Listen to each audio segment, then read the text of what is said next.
አንድ ታዋቂ ዩቲዩበር የፍቅር ግንኙነቱን በእውነተኛ ውሸት መመርመሪያ ማሽን ለመፈተን ሲወስን ያልተጠበቁ ሚስጥሮች መጋለጣቸውና የተደበቀ የማታለያ ሴራ መሃል ላይ መፈንዳቱ የሁሉንም ሰው ህይወት ምስቅልቅል ውስጥ ያስገባዋል። ጄሰን የተባለ ዩቲዩበርና ፍቅረኛው ኤሊያና የፍቅር ግንኙነታቸው እጅግ አስቸጋሪ በሆነ ፈተና ውስጥ ለማሳለፍ ይወስናሉ። ይህን ለማድረግም የውሸት መመርመሪያ ማሽንን በመጠቀም እርስ በርሳቸው ለመጠየቅ ይዘጋጃሉ። ከዚህ በተጨማሪ በውሳኔው ላይ የተሳተፉ ሌሎች ሁለት ጥንዶች ወደ ስቱዲዮ ጋብዛሉ። እነዚህ የተጋበዙት ጥንዶች በቪዲዮ መጨረሻ ላይ ጄሰንና ኤሊያናን አብረው መቀጠል እንዳለባቸው ወይም እንደሌለባቸው የራሳቸውን የመጨረሻ ውሳኔ ይሰጣሉ። ጥንዶቹ አብረው መቀጠል የሌለባቸውን ብለው ከወሰኑ ጄሰንና ኤሊያና በማሽኑ ላይ እጅግ ከባድና ሚስጥራዊ ጥያቄን ለመመለስ ይገደዳሉ። የመጀመሪያው ዙር ፈተና ሲጀመር ሶስቱም ጥንዶች በማሽኑ ላይ ተሰክተው 5 መሰረታዊ ጥያቄዎችን እንዲመልሱ ይደረጋል። ጄሰንና ኤሊያና ደስተኛ የፍቅር ግንኙነት ውስጥ እንዳሉ በመግለጽ ፈተናውን በጥሩ ሁኔታ ይጀምራሉ። አልፎ አልፎም እርስ በርሳቸው እንደሚነጫነጩና በግልጽና በእውነት ይመልሳሉ። ሆኖም ጄሰን ከኤሊያና የደበቀው ነገር እንዳለ ሲጠየቅ የለም ብሎ ይመልስም ማሽኑ ግን ውሸት መሆኑን ያጋለጠበት። በዚህ ጊዜ ጄሰን በፍጥነት ራሱን ለመከላከል በመሞከር ምናልባት ለወደፊት ሊያደርግላት ያሰበው አስገራሚ ስጦታ ሊኖር ስለሚችል ማሽኑ እንደ ውሸት ቁጥሮት ሊሆን እንደሚችል ያስረዳል። በመቀጠል ሁለቱ ጥንዶች ዲያና ኬድ ወንበሩ ላይ ይቀመጣሉ። እነዚህ ጥንዶች እጅግ በጣም ንጹህና ጥልቅ የሆነ የፍቅር ትስስር እንዳላቸው በግልጽ ያስታውቃል። ነጠላ የነበሩበት ጊዜ እንደማይናፍቁና ምንም የተደበቀ ሚስጥር እንደሌላቸው የሰጡት ምላሽ ሙሉ በሙሉ እውነት ሆኖ ይመዘገብላቸዋል። ሶስተኞቹ ጥንዶች ዌስ እና ጄድ በተራቸው ማሽኑ ላይ ሲቀመጡ ነገሮች የተስተካከሉ ይመስሉ ነበር። ነገር ግን አዘጋጁ በድብቅ ጄድን ፍቅረኛዋን ሙሉ በሙሉ ታምነው እንደሆነ ሲጠይቃት አዎ ብላ ብትመልስም ማሽኑ ግን በሚያስደነቅቅ ሁኔታ ውሸት መሆኑን ያረጋግጥባታል። ሁለተኛው ዙር ፈተና ሲጀመር እያንዳንዱ ጥንዶች እርስ በርሳቸው ፊት ለፊት ተቀምጠው የራሳቸውን ጥያቄዎች እንዲጠያየቁ ዕድል ይሰጣቸዋል። ይህ ምንም ያልተቆረጠና ግልጽ የሆነ ጥያቄና መልስ ጊዜ በካሜራ ፊት የተደበቁ ስሜቶችና ያልተፈቱ ጉዳዮችን አውጥቶ ለማሳየት ያለመ ነበር። ኤሊያና የመጀመሪያው ተጠያቂ በመሆን ወንበሩ ላይ ተቀመጣለች። የፍቅር ግንኙነታቸውን በጀመሩበት የመጀመሪያዎቹ ጊዜያት ላይ ምንም እውነተኛ ስሜት ሳይኖራት በፍርሃትና በግፊት ብቻ እወድሃለሁ የሚለውን ቃል ተጠቅማ እንደነበር በግልጽ አምና ትናገራለች። በመቀጠል ጄሰን ስለ ቀድሞ የፍቅር ህይወታቸው የሚያነሳ ከባድ ጥያቄ ለኤሊያና ያቀርብላታል። እሷም ከዚህ ቀደም ለእሱ የነበራት የፍቅር ስሜት ሙሉ በሙሉ ጠፍቶ እንደነበር፣ ነገር ግን ስሜት ሳይኖራት በግንኙነቱ ውስጥ ቆይታ እንደነበር ታምናለች። ማሽኑም ይህን መራራ እውነት ያረጋግጣል። ከዚህ በተጨማሪም ሌሎቹ ጥንዶች ኤሊያናን አንድ ያልተጠበቀ ጥያቄ ይጠይቋታል። ከጄሰን ጋር የፍቅር ግንኙነት የጀመረችው በሱ ታዋቂነት ተጠቅማ ተከታይ ለማፍራት አስባ እንደሆነ ይጠይቋታል።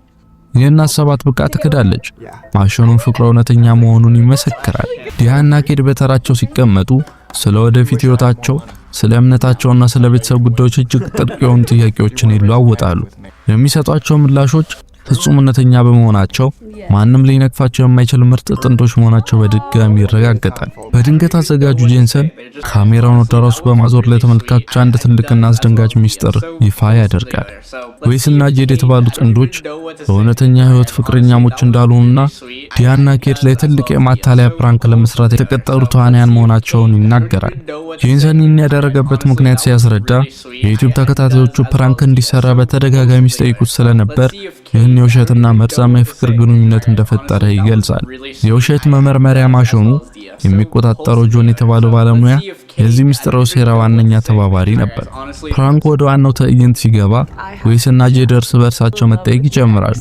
ሆን ብለው እጅግ በጣም የሚጎዱና የሚያስከፉ ጥያቄዎችን በመጠያየቅ በክፍል ውስጥ ያለውን ድባብ እጅግ አስጨናቂና ምቾት የሚነሳ ያደርጉታል።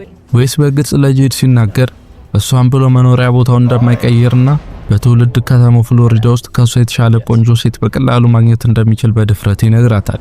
ይህ የተፈጠረው የውሸቱ ጥረት ዲያና ኬድን በከፍተኛ ሁኔታ አስደነገጣቸው። ፊታቸው ላይ የሚያስታውቅ ነበር። ጄድ የተሰጣትን የትወና ሚና በሚገባ በመወጣት የውሸት እንባዋን እያፈሰሰች ዌስን ሁለቱ በተቃራኒ አቅጣጫ እየተጓዙ እንደሆነና ግንኙነታቸው እያበቃ እንደሆነ ትጠይቀዋለች። የሰው ሰራሽ ድራማ ከፍተኛ ደረጃ ላይ ሲደርስ ክፍል ውስጥ ያለው ጸጥታ አስፈሪ ይሆናል። ወደ እውነተኛው ፈተና ሲመለሱ ጄሰን እና ኤሊያና የራሳቸውን ከባድ ጥያቄ ለመጋፈጥ ይገደዳሉ።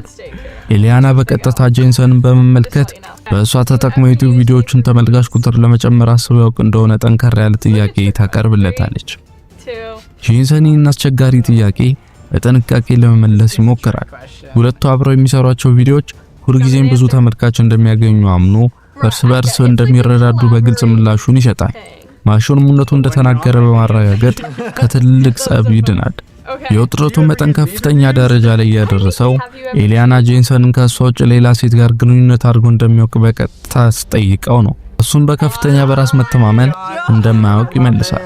ማሹንም ታማኝነቱን በማረጋገጡ በክፍሉ ውስጥ ትልቅ እፎይታን ይፈጥራል። ለሶስተኛው ዙር ፈተና ጥንዶቹ ከዩቲዩብ ተከታዮቻቸው የተላኩላቸውን ጥያቄዎች መመለስ ነበረባቸው። ጄንሰንና ኤሊያና ባለፉት ዙሮች በጣም ጥቂት ውሸት ብቻ በመዋሸታቸው እንደ ሽልማት እጅግ በጣም ቀላል የሆኑ ጥያቄዎችን ከአድናቂዎች ይጠየቃሉ። ጄንሰን ለመጀመሪያ ጊዜ ኤሊያናን ሲያት ምንም የፍቅር ስሜት እንዳልነበረውና እንዲሁም አብራት ቪዲዮ መስራት እንዳልፈለገ በግልጽ አምኖ ይናገራል። ግንኙነታቸው አስቸጋሪ ጅማሮ ቢኖረውም አሁን ላይ ግን ጥልቅ የሆነ ፍቅር እንዳላቸው የሰጡት የእውነተኛ ምላሽ ያሳያል። በሌላ በኩል ዌስና ጄድ በመጀመሪያው ዙር ብዙ በመዋሸታቸው እጅግ ከባዱን ጥያቄ እንዲመለሱ ይገደዳሉ። ዌስ በግንኙነቱ ውስጥ አታለው እንደሚያውቅ ሲጠየቅ የለም ብሎ ቢመልስም ማሽኑ ግን በተደጋጋሚ ውሸት መሆኑን በማሳየት የውሸት ድራማውን ይበልጥ ያጋግለዋል። በመጨረሻም የውሸት መመርመሪያ ማሽኑ ይጠፋና ጥንዶቹ ለ5 ደቂቃዎች ያህል በነፃነት እንዲወያዩ ጊዜ ይሰጣቸዋል። ይህ ምንም ያልተገደበ የውይይት ጊዜ ስለ ቀድሞ የፍቅር ህይወታቸውና ስለ ገጠማቸው የመለየት አደጋዎች በጥልቀት እንዲወያዩ እድል ይከፍትላቸዋል። ጄንሰንና ኤሊያና አንደኛ ዓመት ፍቅር ባህላቸውን እያከበሩ በነበረበት ወቅት እንዴት ተጣልተው እንደተለያዩ በግልጽ ይወያያሉ። ያ ህመም የበዛበት መለያየት ሁለቱም በስነ ልቦና እንዲበስሉና አሁን ላላቸው ጠንካራ ግንኙነት ትልቅ መሰረት እንደጣለላቸው ያስረዳሉ። ከካሜራ ጀርባ ደግሞ ጄንሰን ተዋናያን ከሆኑት ዌስና ጄድ ጋር በሚስጥር በመገናኘት የፕራንኩን የመጨረሻና ከፍተኛ ትዕይንት ለማዘጋጀት ይስማማሉ። በዚህ መሰረት በድንገት ትልቅ ጸብ በመፈጠሩ ስቱዲዮን ጥለው እንዲወጡ እቅድ ያወጣሉ። ወደ ዋናው ክፍል እንደተመለሱ ዌስና ጄድ በድንገት እጅግ በጣም የጋለና ሙሉ በሙሉ የውሸት ጸብ የሆነ ይጀምራል። ምንም ያልጠበቀ እርምጃ በመውሰድ ግንኙነታቸው እንዳበቃ በቁጣ እየተናገሩ ማይክሮፎናቸውን አውልቀው በመወርወር ከስቱዲዮ ጠፍተው ይወጣሉ። በዚህ ያልተጠበቀ ድርጊት ዲያና ኪድ ከፍተኛ ድንጋጤ ውስጥ ወድቀው በጸጥታ ፈዘው ይቀራሉ።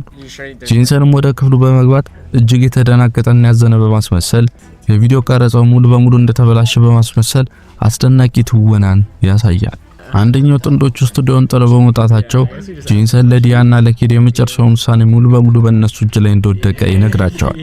አሁን ጄንሰንና ኤሊያና የፍቅር ግንኙነታቸውን መቀጠል እንዳለባቸው ወይም እንደሌለባቸው ወሳኝ ድምጽ መስጠት አለባቸው። ዲያና ኪድ ለጥቂት ደቂቃዎች ካሰቡበት በኋላ የመጨረሻ ውሳኔያቸውን ያሳውቃሉ። ጄንሰንና ኤሊያና እርስ በርሳቸው ያላቸውን ጥልቅ መግባባትና ጠንካራ ትስስር በጣም እንደሚያደንቁ በመግለጽ ጥንዶቹ በፍጹም መለየት እንደሌለባቸውና አብረው መቀጠል እንዳለባቸው ሙሉ ድምጽ ይሰጣሉ። ጄንሰን ለሰጡት ውሳኔ አመስግኑ ከስቱዲዮ ስለወጡት ጥንዶች አንድ የመጨረሻ ጨዋታ እንዲጫወቱ ይጠይቃቸዋል። ጨዋታውም ሁለት እውነትና አንድ ውሸት መለየት ሲሆን እዚህም ዌስና ጄድ በእውነተኛ ህይወት ምንም አይነት የፍቅር ግንኙነት የሌላቸው ተዋናያን መሆናቸውን ይፋ ያደርጋል። ሚስጥሩ እንደተነገረ ዌስና ጄድ በፈገግታ ታጅበው ወደ ክፍሉ ተመልሰው ይገባሉ። ዲያና ኪድን ሲያዩ ማመን አቅቷቸው በድንጋጤ ይዋጣሉ። ቀኑን ሙሉ እጅግ በተቀነባበረ የማታለያ ሥራ ውስጥ እንደነበሩ ሲገነዘቡ በአግራሞት ይሞላሉ። ያ ከፍተኛ ጉጉት ያሳደረው የመጨረሻው ጥያቄ ይቀርባል። በቅርብ ጊዜ ፍቅረኛህን ስለመተው አስበህ ታውቃለህ? ኤሊያና የመጀመሪያውን ምላሽ ስትሰጥ ከዚህ ቀደም አስባ እንደምታውቅ ነገር ግን በቅርብ ጊዜ ውስጥ ምንም አይነት የመለያየት ሐሳብ እንደሌላት በእውነት ትመልሳለች። በመጨረሻም የካሜራው ትኩረት ወደ ጄንሰን ይዞራል። በቅርብ ጊዜ ኤሊያናን ስለመተው አስበው ያውቅ እንደሆነ ሲጠየቅ ለጥቂት ሰከንዶች ዝም ካለ በኋላ በቀስታ ድምጽ አዎ ብሎ ይመልሳል። ማሽኑም የሰጠው ምላሽ ፍጹም እውነት መሆኑን ያረጋግጣል። የጄንሰን አስደንጋጭ ምላሽ በክፍል ውስጥ ያሉትን ሁሉንም ሰዎች በከፍተኛ ድንጋጤና ዝምታ ውስጥ ይከታቸዋል። ይህ እጅግ አሳዛኝ ያልተጠበቀ እውነት ከተነገረ በኋላ ቪዲዮ ምንም አይነት ተጨማሪ ማብራሪያ ሳይሰጥ ልብ አንጠልጣይ በሆነ ሁኔታ በድንገት ያልቃል።